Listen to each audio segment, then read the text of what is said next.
978 ka mga beneficiaries sa Lapu-Lapu City sa Tulong Eskwela Program nakadawat og tag 3,000 pesos matod sa Lapu-Lapu City Loan District Congresswoman Cindi ang mga programa sa nasudnong kagamhanan ug sa kongreso aron matabangan ang mga minimum wage earners nga mga ginikanan nga may senior high school students.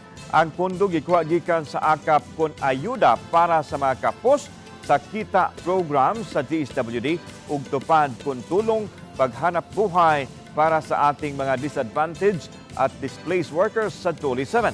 Matod sa kongrista, base siyang pakig-alayon sa DepEd Lapu-Lapu, maabot sa 7,600 ka mga senior high school students sa mga pampublikong tungaan sa Dakbayan.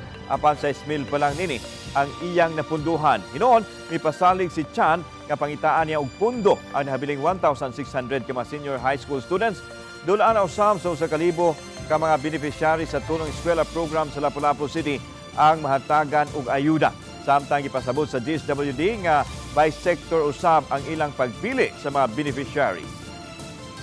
Nay sektor sa mga mag-uuma, adunay sektor sa mga drivers, adunay sector sa mga daycare workers. So diin nga ang pinaka-criteria nato the minimum wage earners or below the minimum wage earners. Each namo gitagaan ni og tag 3,000 ka beneficiaries for AKAP and 3,000 for tupad.